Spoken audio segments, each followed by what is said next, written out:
لله نحمده ونستعينه ونستغفره ونؤمن به ونتوكل عليه ونعوذ بالله من شرور أنفسنا ومن سيئات أعمالنا يهده الله فلا مضل له ومن يضلل فلا هادي له ونشهد أن لا إله إلا الله وحده لا شريك له ونشهد أن سيدنا ومولانا محمدا عبده ورسوله أما بعد فأعوذ بالله من الشيطان الرجيم بسم الله الرحمن الرحيم وإذ أخذنا ميثاقكم ومنك ومن نوح وإبراهيم وموسى وعيسى ابن مريم صدق الله مولانا العظيم إن الله وملائكته يصلون على النبي يا أيها الذين آمنوا صلوا عليه وسلموا تسليما درود پاک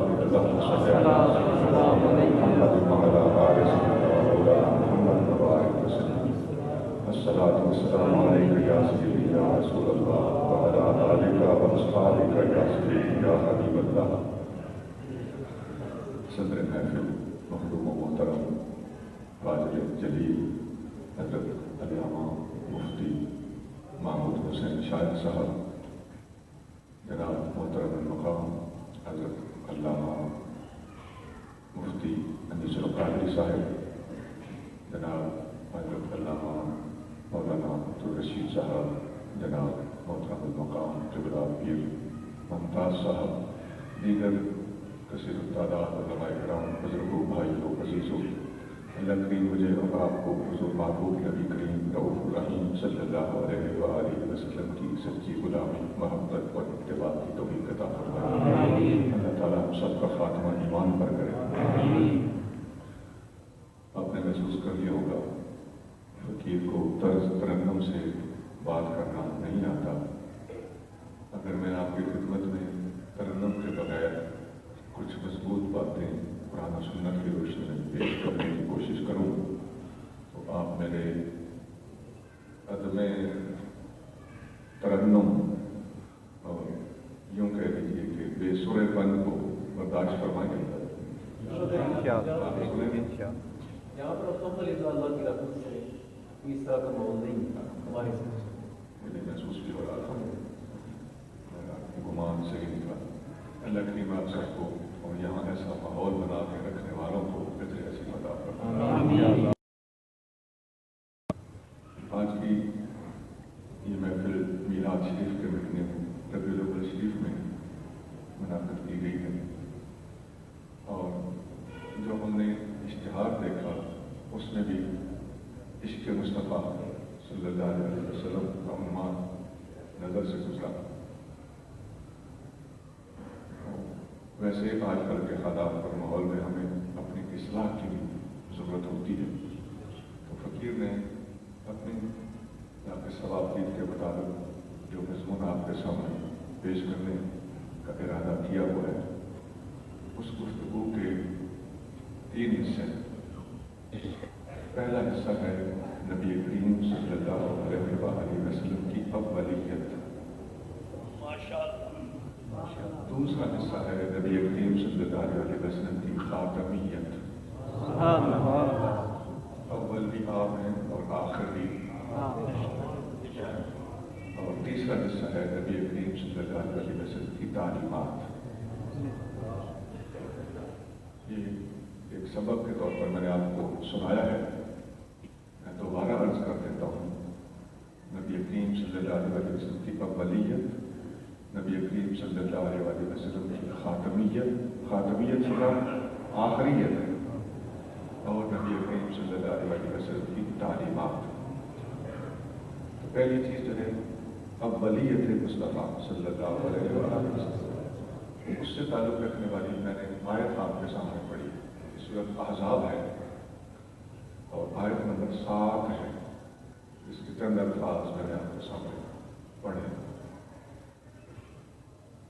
اس کا ترجمہ سن لیں۔ اللہ کریم فرماتا ہے، اے محبوب، وَإِذْ أَخَذْنَا مِيثَاقَهُمْ، جب ہم نے سارے نبیوں سے وعدہ لیا، وَمِنْكَ، اور آپ سے بھی وعدہ لیا، یہاں ذرا ایک اور آیت کی طرف میں توجہ دلا دوں. اذ اخذ اللہ میثاق النبیین، وہ اور آیت ہے جو ہم اکثر معاملے ملاد میں پڑھتے رہتے ہیں، سنتے رہتے ہیں. وہ سورۃ آل عمران کی آیت نمبر 81 ہے کہ ہم نے تمام نبیوں سے اپنے محبوب کی آمد کے بارے میں میثاق لیا تھا. یہ ایک دوسری آیت ہے. وہ آمد کے بارے میں، کسی آمری کے بارے میں اس آیت کو ہم پڑھتے ہیں. اور چونکہ تمام انبیاء کے سامنے اللہ کریم جل شانہ نے آقا کریم صلی اللہ علیہ وسلم کی کسی آمری کی بات دنیا میں ظہور پذیر ہونے سے پہلے اللہ نے کر دی تھی، تو اس آیت کو ہم میلاد مصطفیٰ ثابت کرنے کے لیے پڑھتے ہیں، اور ہمارا وہ پڑھنا بالکل حق بجا ہے. یہاں یہ دوسری آیت الگ سے میں نے اس لیے پڑھی ہے کہ اس آیت سے ہم نے اولیت مصطفیٰ کو ثابت کرنا. اللہ فرماتا ہے محبوب ہم نے سب نبیوں سے وعدہ لیا اور آپ سے وعدہ لیا. سب سے پہلے حضور کا ذکر کیا. ومن نوح، اور ہم نے حضرت نوح علیہ السلام سے بھی وعدہ لیا. وابراہیم وموسیٰ وعیسیٰ بن مریم، اور ہم نے ابراہیم سے، موسیٰ سے، عیسیٰ بن مریم سے وعدہ لیا. اخذنا منہم میثاقا غلیظا، اور ہم نے ان سے زبردست مضبوط وعدہ لیا. لیسأل الصادقین عن صدقہم، تاکہ سچوں کو ان کے سچ کے بارے میں پوچھا جا سکے. اس آیت میں آپ نے دیکھا ہے سب سے پہلے اللہ نے اپنے محبوب صلی اللہ علیہ وآلہ وسلم کا ذکر کیا ہے. وَمِنْ کا محبوب، یہ وعدہ ہم نے آپ سے لیا تھا. اب حضور کے بعد حضرت نوح، حضرت ابراہیم، حضرت موسیٰ، حضرت عیسیٰ علیہ السلام، ان کا نام لیا ہے. یہ وہ آیت ہے جس میں بیان ہونے والے انبیاء علیہ السلام کو اولو العزم انبیاء کہا جاتا ہے. اور اسی آیت کے پیش نظر ان سے وعدہ لیا گیا تھا، ان سے عزم لیا گیا.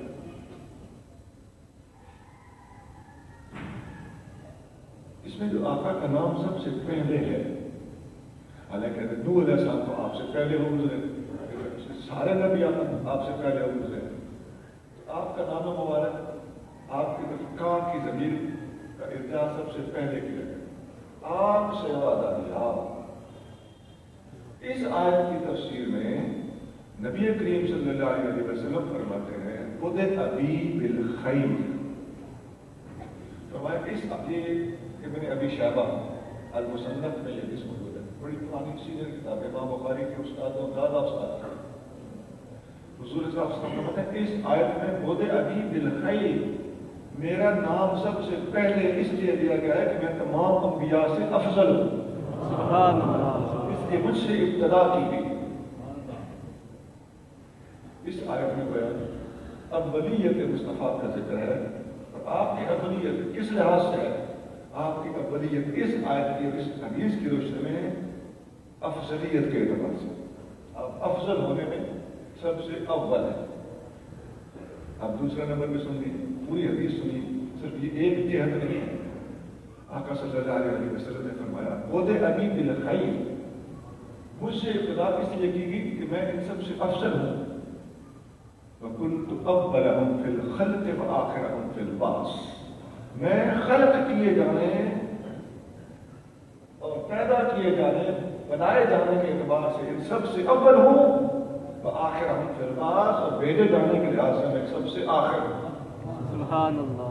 اب کلیئر ہو گیا، حضور اول بھی ہیں، اولہم فی الخلق، اور حضور آخر بھی ہیں، آخرہم فی البعث. آپ بے صبر بھیجے جانے کے اعتبار سے آخر ہیں. آپ صلی اللہ علیہ وسلم کی تخلیق بھی سب سے پہلے ہوئی ہے، اور آپ صلی اللہ علیہ وسلم کو نبوت بھی سب سے پہلے ملی ہے، اور آپ کی نبوت اس وقت سے چلی آ رہی ہے. اور پھر آخر میں آپ صلی اللہ علیہ وسلم کا اس نبوت کا اظہار ہوا ہے اور آپ کی بے صبری. پھر ایک اور حدیث میں آتا ہے نبی کریم صلی اللہ علیہ وسلم سے پوچھا گیا یا رسول اللہ متى وجبت لك النبوة، آپ کی نبوت کب واجب ہوئی تھی؟ آپ صلی اللہ علیہ وسلم فرمایا آدم و بین روح والجسد، اس وقت واجب ہوئی تھی جب آدم علیہ السلام روح اور جسم کے درمیان، یعنی جسم میں ابھی روح نہیں پڑی تھی، تو مجھے تو اس وقت سے نبوت میری واجب ہو چکی. یہاں تھوڑا اور سمجھ لیجیے. اس قسم کی حدیث یہ ایک نہیں ہے، کئی نہیں. ایک حدیث میں ایسا بھی ہے متا وجبت، کب واجب ہوئی. ایک حدیث میں ایسا ہے متا کوتبتا، آپ کب لکھے گئے کہ آپ نبی. ایک حدیث میں ایسا ہوتا ہے متا جعلتا، آپ کب نبی بنا دیے گئے. ایک حدیث میں ایسا بھی آتا ہے متا کنتا، آپ کب سے نبی ہیں، کب نبی تھے. تو یہ واجبت اور کتبتا، کنتا، جعلتا، سارے الفاظ کو سامنے رکھا جائے تو باقاعدہ نبی کریم صلی اللہ علیہ وسلم کو نبوت کا عطا ہو جانا صرف واجب ہونا نہیں. ان ساری روایات سے 100% واضح ہو جاتا ہے. اللہ تعالیٰ ہمیں تمام روایات کو سامنے رکھنے کی، کو سامنے رکھ کے بات کرنے کی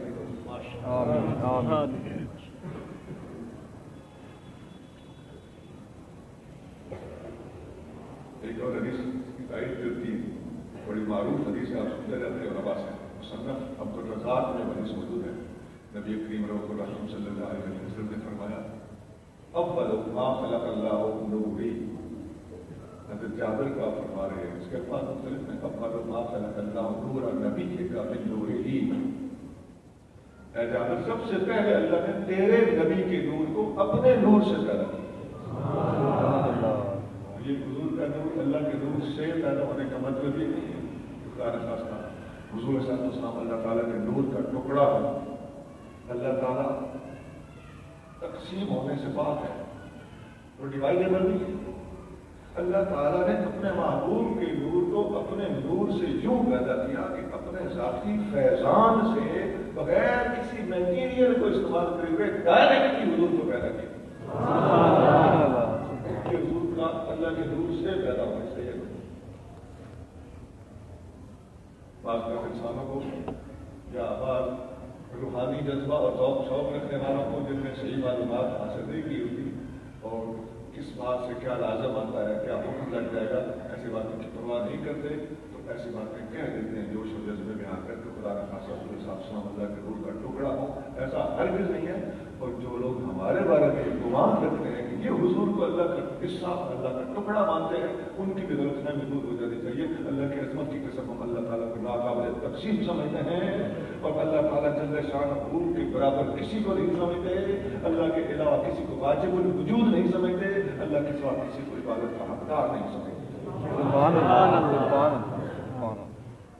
اور ہم اپنی عوام پر بھی واضح کر دینا چاہتے ہیں ایسا کوئی عقیدہ اہل سنت پر منسوب ہوتا دیکھو آپ کا کام ہے اس کو کلیئر کریں کہ ہمارے علماء نے تو یہ عقیدہ نہیں سمجھایا اور یہ ہمارا بھی فرض بنتا ہے. میں ساری چیزیں بتا رہا ہوں.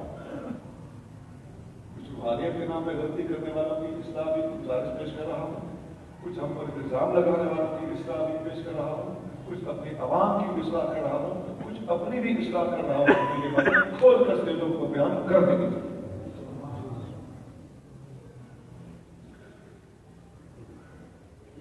ذرا گفتگو کا ایک اور پہلو بھی ہے. بعض حدیثوں میں آتا ہے نبی کریم صلی اللہ علیہ وسلم نے فرمایا اول ما خلق اللہ نوری. یا ایک حدیث میں ایسا بھی آتا ہے اول ما خلق اللہ العقل، اللہ نے سب سے پہلے عقل کو پیدا کیا. ایک حدیث میں ایسا بھی آتا ہے اول ما خلق اللہ القلم، سب سے پہلے اللہ نے قلم کو پیدا کیا. اس میں بعد کی شیخ اور سند میں کچھ ہے بحث. میں اس لیے بیان کر رہا ہوں کہ یہ کتابوں میں حدیثیں آتی ہیں اور بڑی بڑی ہستیوں نے ان حدیثوں پر بحث کی ہے. ان کے بحث کرنے اور استدلال کرنے سے فائدہ اٹھاتے ہوئے میں جو گفتگو کرنے لگا ہوں. حضور غوث اعظم قدس سر العزیز نے اپنی کتاب سر الاسرار میں یہ تینوں حدیثیں یکجا بیان کی. دوبارہ سنیے. سب سے پہلے اللہ نے میرے نور کو پیدا کیا، سب سے پہلے اللہ نے عقل کو پیدا کیا، سب سے پہلے اللہ نے قلم کو پیدا کیا. اب ان تینوں چیزوں میں سے کون سی چیز پہلے پیدا ہوئی؟ ہر ایک چیز کو حضور فرما رہے ہیں سب سے پہلے. یہ تو ابدیت کے لحاظ سے ہو سکتی تھی، ہم تطبیق دے سکتے تھے. ایک جاتے جاتے بات عرض کر رہا ہوں. علماء نے اس موضوع پر مستقل کتابیں بھی لکھی. کتاب کا نام ہوتا ہے کتاب الاوائل. علامہ ابن ابی شیبہ نے بھی لکھی, امام طبرانی نے بھی لکھی, ابن شاہین وغیرہ نے بھی لکھی. کتاب الاوائل چھوٹی چھوٹی اتنی 200 صفحے کی کتابیں ہوتی ہیں اور 70-80 صفحے کی. ان میں کیا ہوتا ہے, سب سے پہلے کیا تھا اس موضوع پر اور کس ڈائریکشن سے, کس لحاظ سے کون سی چیز اول ہے, یہ بھی ہوتا ہے. مثلا جنت میں پہلے کون جائے گا, پیدا پہلے کس کو کیا گیا, مبعوث پہلے کس کو کیا گیا. اس قسم کی عملیتیں مختلف لحاظ سے علماء نے بیان کی. میں ایک دفعہ درمیان میں دوبارہ متوجہ کرنے کے لیے عرض کرنے لگا ہوں. میں نے وعدہ لیا تھا کہ فقیر کی گفتگو ہو سکتا ہے علمی ہو اور آپ نے اس گفتگو کو سننا ہے, کام دے گی انشاءاللہ, کہیں نہ کہیں کام دے گی.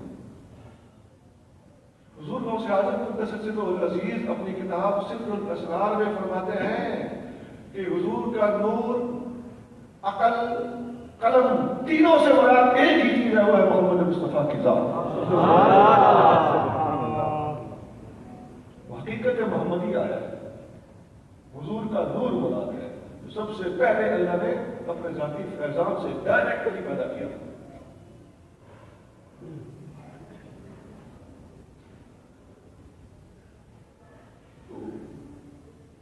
لوح بھی تو, قلم بھی تو, تیرا وجود الکتاب.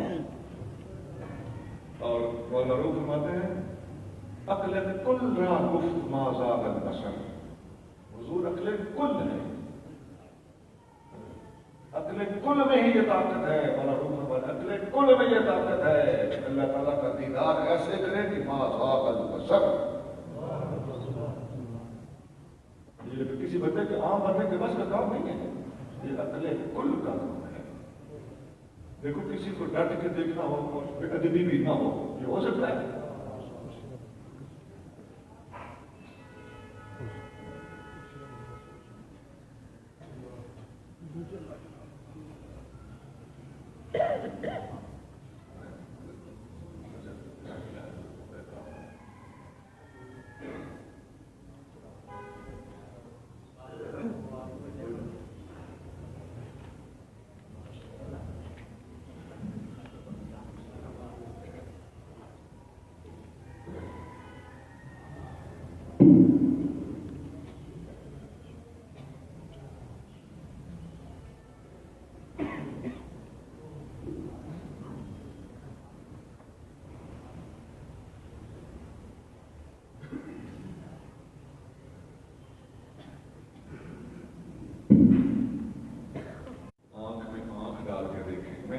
مثال دینے لگا ہوں. اللہ تعالیٰ آنکھوں سے پاک ہے.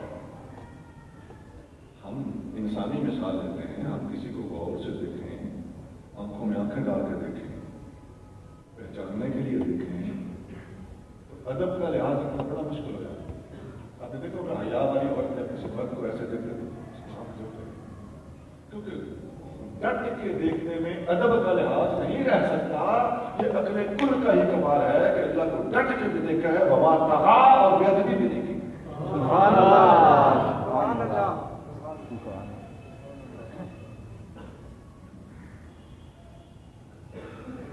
ایک اور قابل توجہ گزارش ہے. اگر ساری دنیا کے پاگل مل کے اپنا لیڈر تلاش کرنا چاہیں کہ ہم نے کون لیڈر ہوگا, وہ آپ نے جواب دیجیے, کیا وہ اچھا لیڈر تیار کر لیں گے؟ نہیں. وہ تو اپنے میں سب سے زیادہ پاگل کون ہے, وہ تو اس کو بھی شناخت نہیں کر سکتے. سب سے زیادہ عقل مند تو بات کی بات ہے, یعنی سب سے زیادہ عقل مند میں وہ ہوگا کہ وہ تھوڑا پاگل ہوگا, تو وہ تو ہو سکتا ہے ڈاکٹر کو پاگل کرنا چاہیے. سارے پاگل کے کمرے میں جب اوپر سے ڈاکٹر آ جائے تو ہو سکتا ہے وہ سارے کہنا شروع کر کے پاگل ہی ہو, یہ پاگل ہی ہو. پاگل کسی بندے کو سلیکٹ نہیں کر سکتے.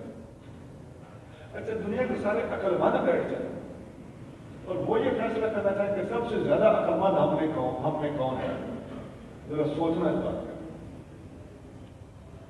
ساری دنیا کے عقل مند جمع ہو کر اپنے اندر سب سے بڑا عقل مند ایک بندہ ٹریس آؤٹ کرنا چاہیں ڈھونڈنا چاہیں بہت مشکل ممکن ہے کہ سب سے زیادہ عقل مند بندہ اس اسمبلی میں جائے ہی نہ جہاں یہ سلیکشن یا الیکشن ہونا ہے، کیونکہ سمجھدار لوگ لیڈرشپ سے پوچھتے ہیں، تو وہ سمجھدار آدمی کو کیسے ڈھونڈیں گے؟ وہاں تو سارے کے سارے وہ پہنچیں گے جن کو سب سے بڑا سمجھدار کہلانے کا شوق ہو۔ اب آپ اندازہ لگاتے جائیے، ہم جن لوگوں کو الیکٹ کر کے آگے بھیجتے ہیں، یا وہ خود اپنے لیے یہ ڈیمانڈ کرتے ہیں کہ مجھے یہ عہدہ دیا جائے، نبی کریم صلی اللہ علیہ وسلم نے انا واللہ لا نولی ھذا الامر من سألہ وحرص علیہ، اللہ کی قسم ہم یہ عہدہ، ہم سرکاری ڈیوٹیاں، ذمہ داریاں اور عہدے وزارتیں کسی ایسے بندے کو نہیں دیا کرتے جو اس کو ڈیمانڈ کرتا ہو یا دل میں اس کا لالچ رکھتا ہو۔ اسلام کو بتا دیا، پھر ہم سمجھدار آدمی کو ڈھونڈیں گے کیسے؟ اچھا، جب ہم ڈھونڈ ہی نہیں سکتے تو ایک کمزوری تو یہ رہے گی، ہم کسی ایک بندے پر متفق ہو بھی جائیں تو کیا یہ ضروری ہے کہ ہمارا فیصلہ ٹھیک ہو؟ ممکن ہے کہ ایک نمبر آدمی کو جائے، ہم 10 نمبر آدمی کو ایک نمبر کیا رکھیں، 3 نمبر کو، 2 نمبر کو، تو یہ فیصلہ کرنا اور فیصلہ کر کے اس بندے تک پہنچنا، پھر اس بندے کو منانا کہ تم ہی اس کام کے اہل ہو، یہ ہمارے پاس کا کام نہیں۔ اور بار بار کر کے بات کر رہے ہیں، آپ اپنے اندر سے سب سے چوٹی کا سمجھدار اور عقل مند آدمی، میں حدیث کی بات کر رہا ہوں، اول ما خلق اللہ والعقل، اللہ نے عقل کو پیدا کیا، اور عقل سے مراد حضور ہے، حضور عقل کل ہے، حضور انسان کامل ہے، حضور انسان اول ہے۔ اس جہت سے صوفیاء نے آپ کو آدم اول بھی کہا۔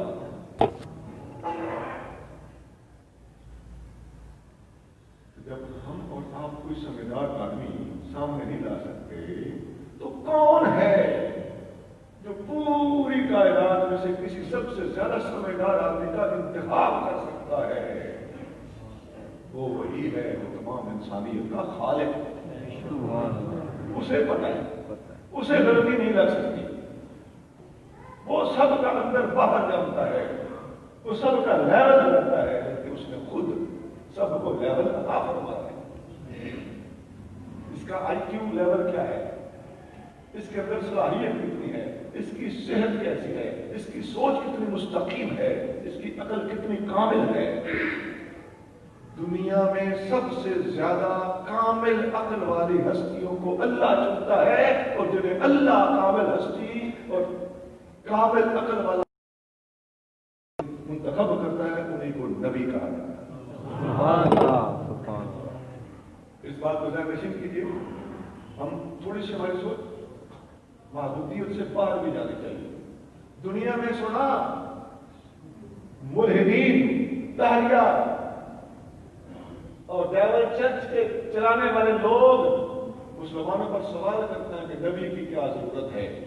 یہ ہے وہ جواب کہ نبی کی ضرورت ایسے ہوتی ہے، اس لیے کہ تم نہیں پہچان سکتے تم میں سب سے زیادہ سمجھدار کون ہے، وہ اللہ ہی بہتر جانتا ہے کہ سب سے بڑی عقل والا کون ہے۔ جسے اللہ بڑی عقل والا قرار دیتا ہے، اسے اللہ نبوت عطا فرما کر اپنے مخلوق کی اصلاح کے لیے بھیجتا رہا ہے۔ اور ان انبیاء میں کامل عقل والوں کے سلسلے کی جہاں انتہا ہوتی ہے، اس انتہا کا نام ہے محمد کریم صلی اللہ علیہ وسلم۔ آپ صلی اللہ علیہ وسلم ہی عقل کل ہے۔ آپ نے سنا ہوگا جو بندہ کسی کے کہنا نہ مانتا، لوگ کہتے ہیں تو عقل کل ہے، تو وہ بات صحیح کر رہے ہیں، عقل کل حضور کی ذات ہے۔ اور یہ بھی یاد رکھیے، اللہ تعالیٰ جب اپنے کلام کے لیے اپنے بندوں کو خطاب کرتا ہے تو اللہ کا مخاطب کون ہوتا ہے؟ اللہ کا مخاطب ہماری عقل ہوتی ہے، انسانی عقل اللہ کا مخاطب ہے۔ آگے عقلوں میں تفاوت ہے، پتہ چل گیا کہ انبیاء علیہ السلام کی سلیکشن بھی اللہ کے ذمہ ہے، وہی کر سکتا ہے، اور خاتم النبیین کی سلیکشن بھی اللہ کے ذمہ تھی، وہی کر سکتا تھا۔ اب اللہ کریم جل شانہ نے جس کو خاتم النبیین بنانا تھا، اس کو نبوت سب سے پہلے اسی عالم ارواح کے اندر عطا فرما کر پھر دنیا میں سب سے آخر میں مبعوث کروایا۔ سبحان اللہ، سبحان اللہ۔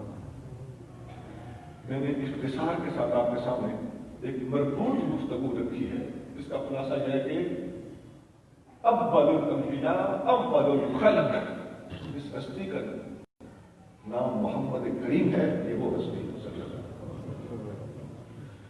میری گفتگو کا دوسرا حصہ ہے خاتمیت محمدیہ، اس کا آخری مقام۔ اس سے جو پہلی میں نے گفتگو کی، اس سے ریلیٹڈ میں ایک حدیث سنا دوں، صحیح بخاری حدیث ہے، نحن اولون آخرون۔ حضور صلی اللہ علیہ وسلم فرماتے ہیں ہم اول بھی ہیں اور ہم آخر بھی ہیں۔ ہم اول کیسے؟ یہ حضور اپنی بات نہیں کرتے، اس امت کی بات کرتے۔ امت اول بھی ہے اور یہ امت آخر بھی ہے۔ یہاں تھوڑی سی بات مختلف ہے، حضور صاحب سے اول ہے، پوری امت اول نہیں ہے۔ خلق کیے جانے کے لحاظ سے یہاں اس حدیث میں اول آخر کہا گیا اس امت کو، وہ اس لحاظ سے کہا گیا ہے کہ دنیا میں ظاہر ہونے کے لحاظ سے یہ امت سب سے آخر ہے، اور جنت میں داخل ہونے کے لحاظ سے یہ امت سب سے پہلے ہے۔ یہ دن بخاری شریف میں اس طرح بھی الفاظ ہے، نحن السابقون الآخرون، ہم سابق بھی ہیں اور ہم آخر بھی ہیں۔ سابق جنت میں داخل ہونے کے لحاظ سے، اور آخر دنیا میں بھیجے جانے کے لحاظ سے۔ ایک حدیث میں اس طرح بھی آتا ہے، انا آخر الانبیاء وانتم آخر الامم، میں نبیوں میں آخری ہوں اور تم امتوں میں آخری ہو۔ سبحان اللہ۔ لیکن میں نبوت کے مسئلے کو نبی کریم صلی اللہ علیہ وسلم نے مختلف لحاظ سے واضح کروایا۔ ایک مطلب دوسرے سے مختلف ہونے کی وجہ سے بڑی زبردست وضاحت کر رہا ہے، اور ختم نبوت کے منکر کے خلاف دلائل کا حصار اتنا مضبوط ہے کہ ہر قدم پر نئی سے نئی دلیل ہے حضور نے جو کام کرنا ہے۔ ایک حدیث میں آتا ہے نبی کریم، یہ میں اول آخر کی باتیں فی الحال کر رہا ہوں، جن حدیثوں میں اول بھی اور آخر بھی ہے تاکہ پچھلے مہینوں کے ساتھ مربوط رہے۔ ایک حدیث میں اس طرح بھی ہے، کتاب الاوائل، پھر میں نے بتا دیا کتاب الاوائل نام کی کتابیں مارکیٹ میں ملتی ہیں، امام طبرانی کی ایک کتاب ہے کتاب الاوائل، اس میں حدیث نمبر 13 نبی کریم صلی اللہ علیہ وسلم فرماتے ہیں اول الانبیاء آدم وآخرهم محمد، سب سے پہلے نبی کا نام آدم ہے اور سب سے آخری نبی کا نام محمد ہے۔ سبحان اللہ۔ اسی طرح حدیث وغیرہ میں یہ جملہ ایسے موجود ہے، حدیث کا حوالہ بھی دیا ہوا، یار ایسا بھی حدیث کے الفاظ ہے، میں نے صحیح سی الفاظ غفاری اس کو روایت کرتے ہیں، میں نے سنا اس کی صنعت بعض علماء نے صحیح الفاظ میں حسن لکھی۔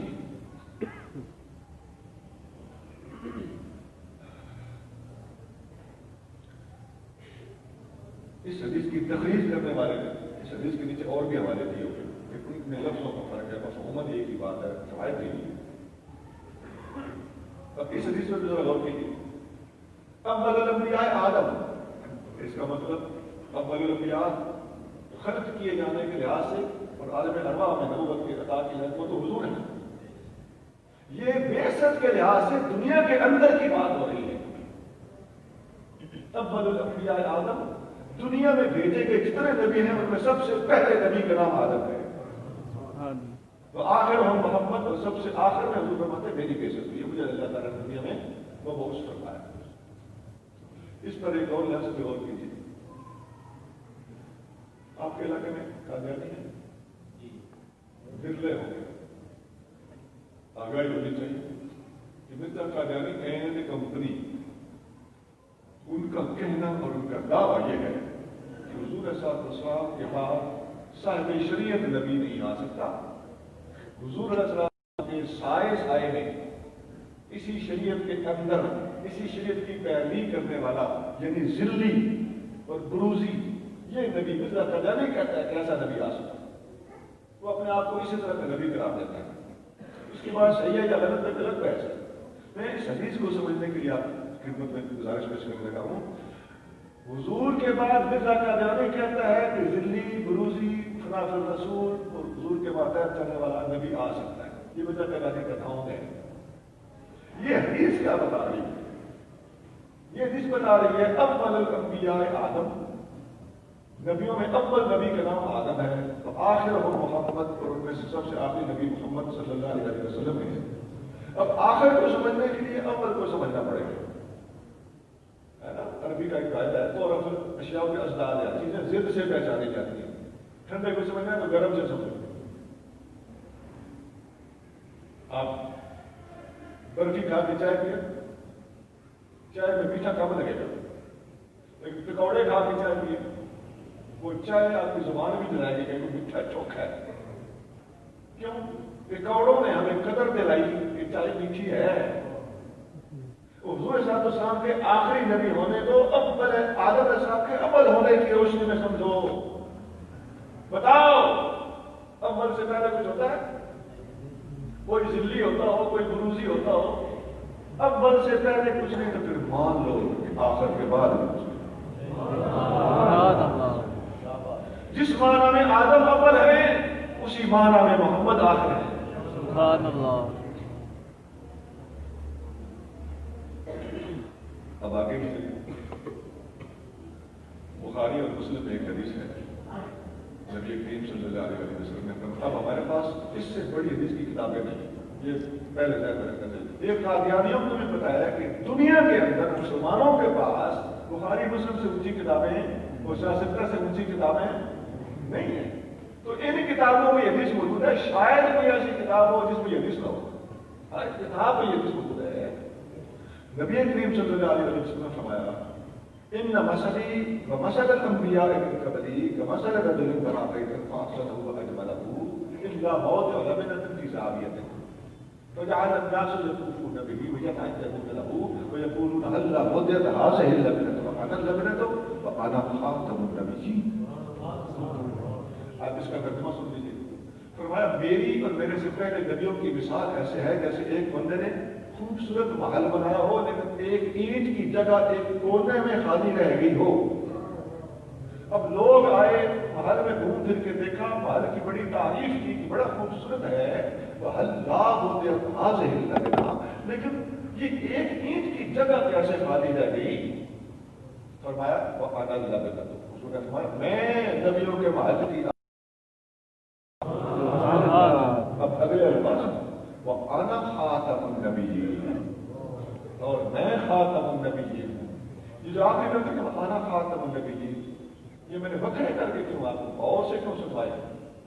اس لیے کہ خاتم النبیین کا لفظ حضور صلی اللہ علیہ وسلم کے لیے قرآن نے استعمال کیا ہے، اور قرآن کے اس لفظ کو حضور وہاں سے اٹھا کے اس حدیث میں یہاں فٹ کر کے سمجھا رہے ہیں کہ قرآن کی آیت میں خاتم النبیین کا معنی سمجھتا ہے تو نبیوں کے محل کی آخری اینٹ کے ذریعے سے قرآن کے اس آیت کے اس جملے کے اس لفظ کو سمجھو.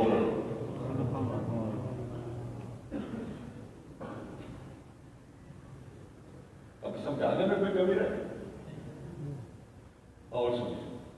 انہی بخاری مسلم چھوٹی کی کتابوں میں ایک اور حدیث ہوئی. فرمایا کانت بنو اسرائیل تسوسهم الانبیاء کلما هلك نبی خلفه نبی وانه لا نبی بعدی فسيكون خلفاء فيبصرون قالوا ماذا تأمرنا يا رسول الله؟ قال شوبية الأول فالأول أعطوا حقهم فإن الله سائل أما استرعاهم. فرمایا بنی اسرائیل میں لوگوں کی بھلائی، لوگوں کی اصلاح، لوگوں کو ہدایت دینا یہ نبیوں کے ذمہ تھا. ایک نبی جاتا تو دوسرا نبی اس کی جگہ پہ تشریف لے آتا تھا. فإنه لا نبی بعدی، لیکن میرے بعد کوئی نبی نہیں ہوگا. اب غور کرتے جاؤ، لیکن جملے میں غور کرنا ہے. تقریر اور سمجھا رہے اتنی ساری اوکھی ہو گئی تو کام کی ہے. اللہ نے کالج بیٹھے ہو، علم سکھنا آئے ہو، سکھنا پہ جانے کا بڑا بھی ہے کیوں؟ تقریر کرنا اوکھی کا تو سوکھا کر کے بنا دے گا. تمہیں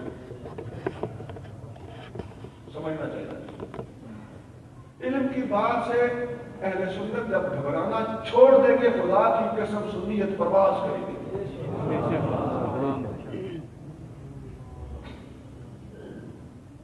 اس حدیث پہ غور کریں، بنی اسرائیل میں پے در پے نبی آتے تھے، ایک جاتا تو دوسرا آتا تھا، یعنی کنٹینیوٹی تھی وہ نبی، تسلسل تھا۔ اب میرے پاس کوئی نبی نہیں، اس پر میں کیوں زور دے رہا ہوں؟ اس کی وجہ یہ سنا کہ بنی اسرائیل میں مسلسل آنے والے نبی، ہر ایک نبی کتاب کو لے کر نہیں آتا تھا۔ کتاب والا نبی تو سینکڑوں ہزاروں سالوں کے بعد آتا تھا۔ تقریباً 1.25 لاکھ پیغمبروں میں سے 313 رسول ہیں، اور کتابیں بڑے وقفے سے آئی ہیں کہ مسلسل آنے والے نبی وہی ہوتے تھے جو اسی دوران کی تبلیغ کرتے تھے، اسی زبور کی تبلیغ کرتے تھے۔ پتہ چل گیا کہ کتابوں، شریعت کی اسی پہلی کتاب کی تبلیغ کرنے والا واحد نبی جو مسلسل آیا کرتا تھا، اب ان نبیوں کا آنا بھی بند ہو چکا ہے۔ یہ بھی تک کہ جو دعویٰ اس کا راستہ بند کر رہی ہے یہ حدیث۔ آگے دیکھو، لا نبی ہے بات، میرے بات کوئی نبی نہیں۔ لا نبی ہے، تم ذرا غور سے سمجھے، لا نبی ہے کو مطلب کوئی نبی نہیں۔ لا کے بعد نبی یا نبی واحد ہے، اس کی جمع انبیاء ہوتی ہے، یہ تو سمجھتا ہے نا اللہ۔ نبی کی جمع کیا ہے؟ انبیاء۔ اور لا نبی یا نبی واحد ہے۔ اسی طرح یہ ایسے جیسے لا الہ ہے، الہ بھی واحد ہے، اور اس کی جمع آلیہ ہوتی ہے، اور آلیہ جمع لانے کی بجائے واحد لفظ استعمال کیا گیا ہے۔ لا الہ اور لا نبی یا دونوں میں ایک جیسا لا لگا ہوا ہے۔ جس طرح لا الہ کے ہوتے ہوئے کوئی الہ نہیں ہو سکتا، اسی طرح لا نبی کے ہوتے ہوئے کوئی نبی نہیں آ سکتا۔ یار بڑی سادہ سی بات ہے، اور بخاری مسلم حدیث ہے۔ اچھا آگے فرمایا بس یکون خلفاء، اب میرے پاس میرے خلیفے ہوں گے۔ اب خلیفے کا لفظ اب آئے گا تو کون آئے گا؟ خلیفے۔ پتہ چلتا ہے نبی نہیں ہوں گے، خلیفے ہوں گے۔ نبی کا لفظ زیادہ عظیم لفظ ہے خلیفے کی بجائے۔ اگر نبی ہونا ہوتا تو بڑے عہدے کا نام ضرور دیتے، خلیفے ہوں گے۔ فیکثرون، اور کثرت سے ہوں گے۔ یہ کثرت بھی بتا رہی ہے کہ وہ پے در پے آنے والے نبی مراد نہیں ہیں، یہ کثرت سے خلفاء ہوں گے۔ پھر قالوا ماذا تأمرنا یا رسول اللہ، صحابہ نے پوچھا یا رسول اللہ ہمارے لیے کیا ہوگا؟ آپ کے خلیفے کثرت سے ہوں گے، ہم کس کی پیروی کریں؟ فرمایا فو بیعت الاول فالاول، جس کے ہاتھ پر ایک دفعہ بیعت کر لو اسی کی بیعت نبھاؤ، اسی کی بیعت نبھاؤ۔ عہد الحق کا ہو گیا تو ان کا حق ادا کرتے رہو۔ حضور فرما رہے ہیں میرے خلیفوں کا حق پبلک کو چاہیے کہ ادا کرے۔ فإن اللہ سائلهم، اللہ ہم سے خود پوچھ لے گا۔ اب مسترعاہم ان کی پبلک کے بارے میں۔ اب اس میں دو باتیں، ہمیں حکم ہے کہ حضور کے خلفاء کا حق ادا کرتے جائیں۔ آتو حق کا ہم بولے شاہ او دی او جاڑے سن اپنی توڑ کے باون دے، تم اپنی توڑ دے پاؤ۔ اور وہ جو فرمایا کہ اللہ ان سے، میرے خلیفوں سے خود پوچھ لے گا ان کی پبلک کے بارے میں۔ پتہ چلتا ہے وہ خلیفے نبی نہیں ہوتے، ان سے غلطیاں ہونی۔ نبی ہوتے تو معصوم ہوتے، حضور یہ کبھی نہ فرماتے کہ ان سے اللہ تعالیٰ خود پوچھ لے گا، اللہ ان کو پکڑ کر لے گا، اللہ انہیں عذاب دے لے گا، اللہ ان سے بدلہ لے لے گا۔ یہ نبیوں کے حق میں ایسا نہیں ہوتا کیونکہ وہ معصوم ہوتے ہیں، ان سے ایسی خطا ہوتی ہی نہیں ہے۔ تو یہ خطا کار ہوں گے، جس سے پتہ چلے گا کہ حضور کے بعد آنے والے جو حضور کے خلیفے ہوں گے وہ نبی نہیں۔ جاتے جاتے ایک گزارش بھی پیش کروں، یہ جو ہے نا حدیث، اس کا تعلق اگر حکمرانوں سے، خلیفوں سے بعد قرآن کے رسول میں ان کی بیعت میں واپس زیادہ تک فساد نہ پڑے۔ اذا بویع للخلیفتین فقتلوا الثانی، حدیث بڑے سخت الفاظ ہیں، مطلب یہ کہ دو خلیفوں کی بیعت نہ کرو، ایک سے بیعت کر لو تو اس کو پھر بہت تاکہ اپنے عامہ خان کریں۔ یہ ہوتا رہتا ہے۔ اہل علم حضرات جو ان حدیثوں کو سمجھنے والے ہیں انہوں نے حکمرانوں کو برداشت کیا۔ تو یہ ایک الگ بحث ہے، اس کے اندر مختلف شقیں ہیں، مختلف وجوہات ہیں، اسباب ہیں، مختلف صورتیں ہیں۔ کچھ صورت ایسی بھی ہوتی ہے جب انتہا پہ بات چلی جائے جیسے یزید پہنچ گیا تھا وہ ایک الگ بات ہے.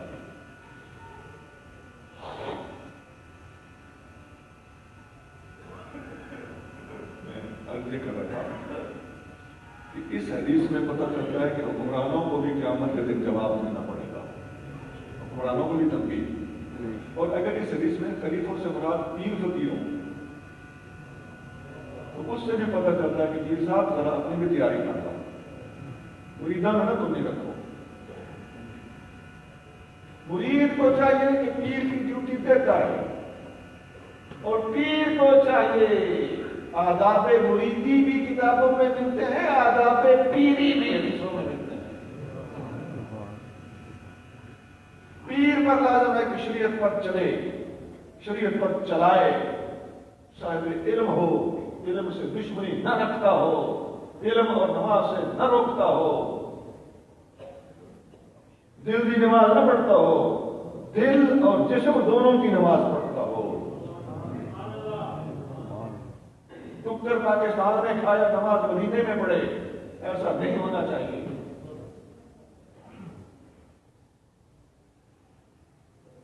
ہر مرید اپنے پیر کے پاس رسول اللہ صلی اللہ علیہ وسلم کی امانت ہے، اور یہ بڑی ڈاٹی بات ہے.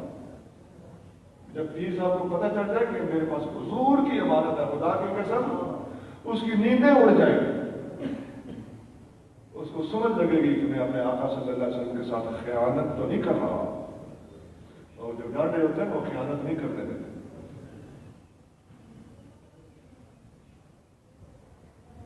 میں اردو کے لوگوں کو ذکر فکر اور طریقت پہ چلتا چلاتا ہوں، اس لیے یہ میرے لیے بات ہے نہیں میں کر دوں تو کوئی نہیں کہے گا کہ یہ کس کے خلاف ہو رہا ہے، کیونکہ میرا خود اپنا یہی کروں تو میں اپنے آپ کو تنبیہ کر رہا ہوں، مجھے حلالی ہونا ہوگا.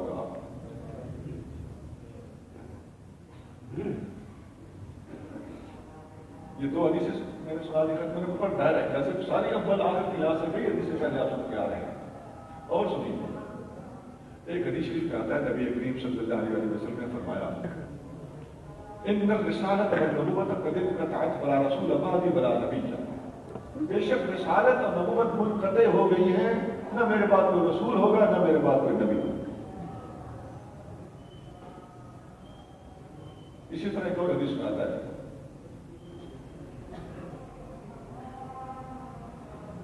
سیکون بعدی کذابون دجالون سلاسون، میرے بعد 30 جھوٹے ہوں گے، کلہم یزعم انہ رسول اللہ، ان میں سے ہر ایک اللہ کا رسول ہونے کا دعویٰ کرے گا.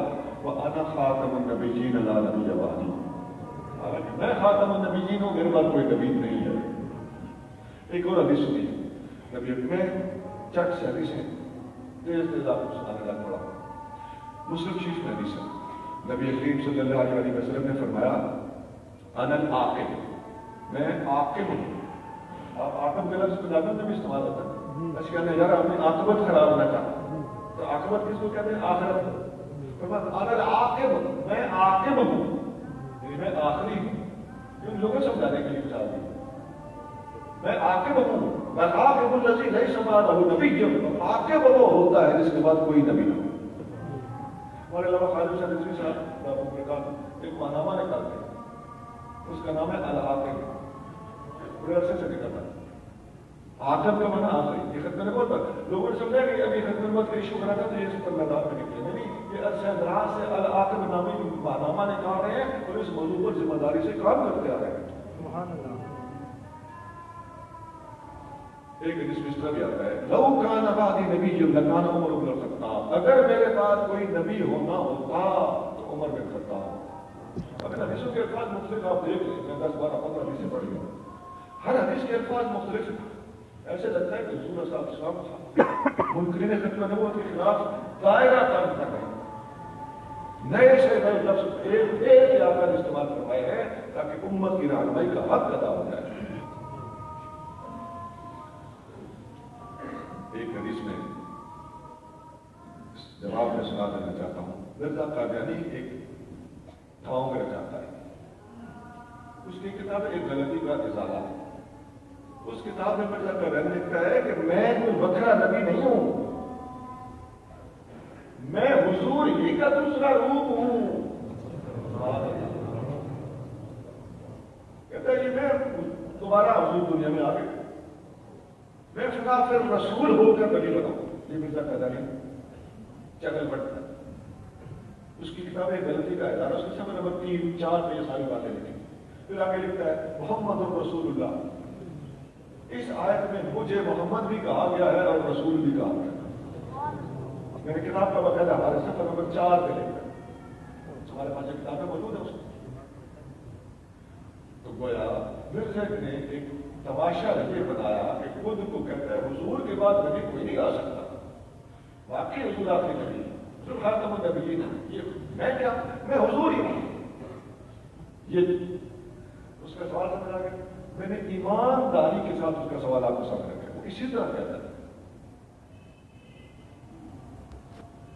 آپ نے شاید جو نیٹ پہ بیٹھتے ہیں نوجوان قادیانی, انہوں نے دیکھا قادیانیوں کی ایک ویب سائٹ ہے, اس کا نام ہے فیضان ختم نبوت. بدماشی کی یاد نہ ہوگی. ختم نبوت کا منکر نیٹ پہ کام کر رہا ہے فیضان ختم نبوت کے نام سے. آپ نے دیکھا ہوگا کہ ان کے کچھ لوگ جو خطبہ پڑھتے ہیں یا تقریر کرتے ہیں تو اپنے آپ کو حضور کو آخری نبی ماننے والا شو کرنے کے لیے لفظ خاتم النبیین بول دیتے ہیں. نہیں, وہ یہ بول کر پھر بھی دھوکہ دے رہا ہے. جب تک صاف لفظوں میں مرزا قادیانی کو غلط اور برا نہیں کہیں, ان کے لفظ خاتم النبیین پڑھنے سے دھوکے میں نہ آ جانا. میں نے ویب سائٹ کا نام بتایا, اسی سے اندازہ لگا لیجیے. اور مرزا قادیانی نے اس کی تشریح کیا کہ یہ گیم کیا ہے, وہ یہ ہے کہ حضور آخری نبی میں وہی تو ہوں. یہ بکواس. اب اس کا جواب دوں. مرزا قادیانی سے پوچھو, یہ بھی کہتے ہیں کہ صدیق کی کھڑکی کے ذریعے میں نبی بناؤں. صدیق اکبر آخر رسول تھے. وصدق اللہ خوفا والی حدیث سے عجیب غریب قسم کے استدلالات ہیں. آپ یقین کیجیے کہ پہلے سر پکڑ کے بیٹھ جاتے ہیں جب جبلے مانگتا ہے. وہ بات کہاں تھی؟ وہ تو صدیق اکبر کے بعد, حضور صلی اللہ علیہ وسلم کے بعد, چونکہ صدیق اکبر نے امامت کا مسلح سنبھالنا تھا, اس لیے حضور نے فرمایا کہ تمام کھڑکیاں بند کر دو. مسجد میں جس میں بھی آنا ہے گلی گلی آئے, ادھر سے ہو کے آئے. ابو بکر اپنے گھر سے ڈائریکٹ اپنے گھر کی کھڑکی کھول کے مسجد میں آ سکتا ہے, وہ تو اس لحاظ سے تھا. اب یہ اندھے کو اندھیرے میں بڑی دور کی سوچی. یہ کہتا ہے کہ وہ صدیق کی کھڑکی کے ذریعے میں نبی بن گیا. اس کا جواب یہ ہے کہ صدیق کی کھڑکی کے مالک خود صدیق اکبر نبی نہیں بنے تو وہ نبی کیسے بن گیا؟ بڑی سادہ سی بات ہے. اتنا بلف کرنا, اتنا بیوقوف بنانا لوگوں کو. میں تو اس کے ماننے والوں سے حیران ہوں. اصل میں انہوں نے اس کا لٹریچر پڑھا نہیں تھا. یہ بھی بالکل ریکارڈ ہے. قادیانی لوگ مرزا قادیانی کا سارا لٹریچر کو نہیں پڑھے ہوئے ہوتے. کس نے کیا غلطی کی, کیا کہاں سے اس نے اپنی نبوت کا راستہ پڑھنے کے لیے اس بات سے کیا ہوا, اور کیا صدیق اکبر, فاروق اعظم, عثمان غنی, مرتضیٰ کریم, اشرا مبشرہ, ان میں سے کوئی منافق رسول نہیں تھا. حسنین کریمین, کوئی منافق رسول نہیں تھا. خدا کی قسم یہ سارے منافق رسول تھے, لیکن نبوت کا دعویٰ نہیں کیا. پھر میرے شاہ صاحب رحمۃ اللہ علیہ ایک جگہ پہ لکھتے ہیں کہ اللہ والے ایسے ایسے بھی گزرے ہیں جو حضور کی ذات میں ایسے فنا ہوئے, فناۃ الرسول ہوئے کہ جس طرح حضور کا سایہ نہیں تھا ان کا بھی سایہ تھا. لیکن مجال ہے کہ کسی قسم کی لام زنی کریں. یہ کیفیات آتی جاتی رہتی. ایسے ایک آپ کو اور دلچسپ بات عرض کرتے ہیں. نظرہ میں, وزارت خفا میں, کافی ساری کتابوں میں یہ حدیث درج ہے. سیدنا علی مرتضیٰ رضی اللہ تعالیٰ عنہ فرماتے ہیں کہ میں نے ایک خواب دیکھا. بات غور سے سنا.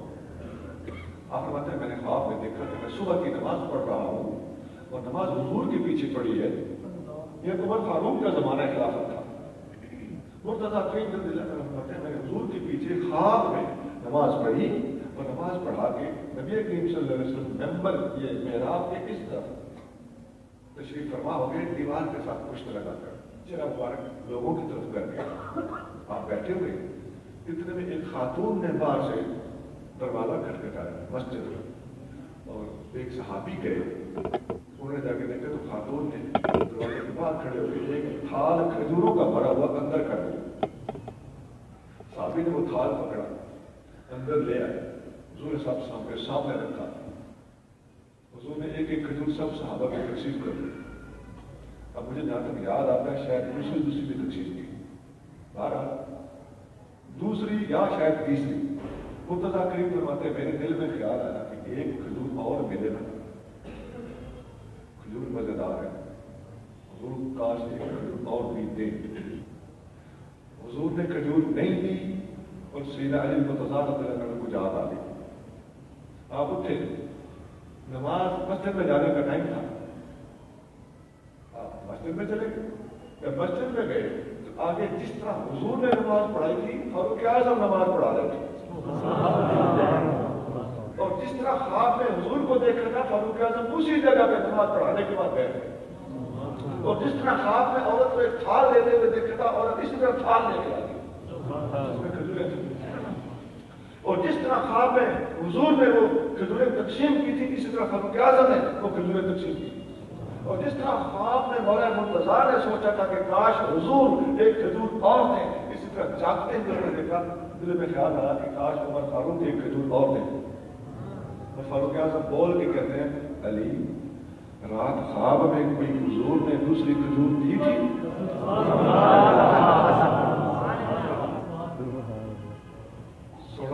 ایسے ایسے شیر ببر حضور کی امت میں اور صحابہ میں گزرے ہیں ایمان سے بتاؤ یہ فناف الرسول ہے کہ نہیں ہے انتہا درجے کے فناف الرسول ہیں مگر مجال ہے کہ نبوت کا گمان بھی ان کے ذہن میں آئے حضور فرما رہے ہیں لو کا نبادی نبی جو نبی ہونا ہوتا تو عمر کرتا یہ میری گفتگو کا دوسرا حصہ مکمل حضور کی اولیت اور حضور کی خاتمیت تیسرا حصہ سنیے حضور صلی اللہ علیہ وسلم کی تعلیمات کا دائرہ آپ سمجھتے ہیں قرآن حدیث فقہ کی کتابیں عقائد تصوف بڑا وسیع میدان میں آپ کو ایک حدیث سنانے لگا اچھا خلاصہ ہے عام مسلمان کے لیے وہ کافی شافی ہے بخاری مسلم میں حدیث ہے نبی کریم صلی اللہ علیہ وسلم نے فرمایا بنیت الاسلام علی خمس اسلام کی بنیادیں 5 ہیں شہادت اللہ الہ الا اللہ و ان محمد رسول اللہ لا الہ الا اللہ محمد رسول اللہ کی گواہی دینا 1 و اقام الصلاۃ نماز پڑھنا 2 و ایتاء الزکات زکات دینا 3 و صوم رمضان رمضان کے روزے رکھنا 4 و الحج اور حج کعبۃ اللہ کا حج کرنا 5 اب یہ 5 بنائیں ہیں بنیادیں ہیں اصول ہیں اسلام میں تھوڑی سی وضاحت کروں جو بندہ کہے کہ میں لا الہ الا اللہ کو مانتا ہوں لیکن خدا دو ہے جھوٹ بول رہا ہے کہ نہیں اسی طرح جو بندہ کہے کہ میں محمد رسول اللہ کو مانتا ہوں لیکن حضور کے بعد نبی آ سکتا ہے جھوٹ بولتا ہے کہ نہیں جس طرح لا الہ ہے اس طرح لا نبی ہے پہلے وضاحت کر کے آ رہا ہوں اب نماز کے پرواہی جو بندہ کہتا ہے میں نماز کو مانتا ہوں لیکن نماز تو ایکسرسائز ہوتی ہے بکواس کرتا ہے کہ نہیں زکات کو ایک بندہ کہتا ہے میں مانتا ہوں لیکن زکات کو پاک کرنے کو کہتے ہیں محمود ہو نماز زکات ہو جاتی جھوٹ بول رہا ہے کہ نہیں سوم کا معنی رک جانا کہتے چلتے چلتے میں کھڑا ہو جاؤں تو سوم ہو جاتا ہے حج کا معنی زیارت کرنا میں عراق میں سے فلاں مزار سے ہو کے آ جاؤں تو میرا حج ہو جاتا ہے جھوٹ بول رہا ہے کہ حج کا معنی ہے زیارت کا ارادہ ہے اس کا مطلب ہے کہ صرف لفظ نہیں لفظوں کی حقیقت کو اس طرح ماننا پڑے گا جو معنی حضور نے لا الہ الا اللہ کا بتایا جو امت نے سمجھا ہے جو معنی حضور نے محمد رسول اللہ کا بتایا امت نے جو سمجھا ہے اسی طرح نماز روزہ حج زکات کا دینی کا کہتے ہیں اسی خاتم النبیین بندے لیکن وہ ہمارا نہیں بندے جو مولوی کرتے یہی کفر کی بنیاد ہے. مولوی کہتا ہے لا الہ الا اللہ کا معنی ایک خدا ہے. کوئی بندہ کہ جی میں لا الہ الا اللہ پڑھتا ہوں لیکن خدا دو نہیں. مولوی والی گل نہیں بندہ بالکل محمد رسول اللہ پڑھ کے ختم نبوت کا انکار کرنے والا بھی اس کی طرح بےہودہ بات کر رہا ہے جس طرح لا الہ الا اللہ پڑھ کے دو خداؤں کو ماننے والا بےہودہ بات. اب یہ جو میں نے حدیث سنائی اس کو نمائندہ کرنے کا میں نے پنجابی زبان میں ایک ربائی لکھی وہ آپ کو سنانے لگا. آپ نے وہ ربائی غور سے سنی چاہے تو یاد کر لیں چاہے تو ریکارڈ کر لیں چاہے تو لکھ لیں. کلمہ نماز زکات تے روزہ حج کرنے کو جا 5 چیزیں دوبارہ سن لیجیے. کلمہ نماز زکات تے روزہ حج کرنے کو جا یہ 5 اصول اسلام دے بندے سبق پکا 5 روزانہ 30 سالانہ انہاں نال دے بعد انشاءاللہ روز قیامت سیدھا جنت جا. یہ 5 روزانہ کیا ہے؟ 5 روزانہ کیا ہے؟ نماز ہے. ماشاءاللہ آپ سمجھ وہ 30 سالانہ کیا ہے؟ روزے. اچھا وہ جو پہلے شعر میں 5 چیزیں گن لی گئی تھی کلمہ نماز زکات تے روزہ حج کرنے کو جا یہ 5 اصول اسلام دے بندے سبق پکا. اب اس میں نماز روزہ حج کا سارا آ چکا ہے. اب اگلا شعر دیکھنے کی کیا ضرورت تھی 5 روزانہ 30 سالانہ. اس کی وجہ میں یہ بکھرا کر کے کیوں بیان کیا؟ اس کی وجہ یہ ہے کہ زکات اور حج تو وہ بندہ کرے گا نا جس کے پاس پیسے ہوں گے. یہ الگ سے اس نے بیان کیا کہ یہ تیرے میرے جیسے ہر درویش ہر غریب ہر مسکین کے لیے بھی بڑی آسان ہے بات ہے. بابا جی بوڑھے ہوتے کہتے بابا جی اپنا نماز روزہ کرو. ایسا کون نہیں کہتا بابا جی نماز روزہ حج زکات کرو کیونکہ وہ ہو سکتا ہے اس کے اہل نہ ہو. یہ 2 چیزیں وکری قسم کی اہمیت رکھتی ہیں اس لیے ان کو جداگانہ بیان کر دیا گیا ہے. یار اب تو اسلام سوکھا ہو گیا. لا الہ الا اللہ کا جو ذکر ہے اور محمد رسول اللہ کی خاتمیت اور حضور پر درود پڑھنا یہ تیرا وظیفہ ہو اور نماز روزہ تیرا کم ہو. زکات حج وہ کرتے رہیں گے جن کے پاس پیسہ ہے. تیرے لیے دین اور آسان ہو گیا. اب پھر سن لو کلمہ نماز زکات تے روزہ حج کرنے نو جا یہ 5 اصول اسلام دے بندے سبق پکا 5 روزانہ 30 سالانہ انہاں نال کے بعد انشاءاللہ روز قیامت سیدھا جنت جا. سبحان اللہ. اللہ کریم مجھے اور آپ کو علم کی بھی توفیق دے اور عمل کی بھی توفیق دے. سبحان ربک رب العزت عما یصفون وسلام علی المرسلین والحمد للہ رب العالمین. یہ کتاب پاک اسٹال پر موجود ہیں. الانتہا ختم نبوت پر ہے. اسرار السلوک تصوف پر ہے. جامع الاسلام اسلام کے ہر پہلو پر ہے. ضابطہ حیات زندگی کے ہر پہلو پر ہے. المستند حدیثوں کی کتاب ہے اور 18-19 اس میں حدیثیں ہیں. یہ شارٹ کر رہا ہوں باقی بات اسٹارٹ پر موجود ہے. ہمارے ادارے بلا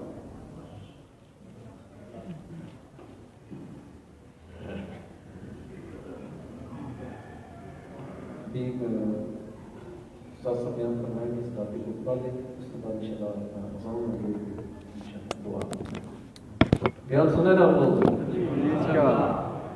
پتہ ہے کیا سب نے ایک بات ارشاد فرمائی ہمارا یہاں پر ٹرینڈنگ نہیں. اس مسجد کی بات کروں گا آگے پیچھے کی نہیں کرتے. حضرت صاحب میری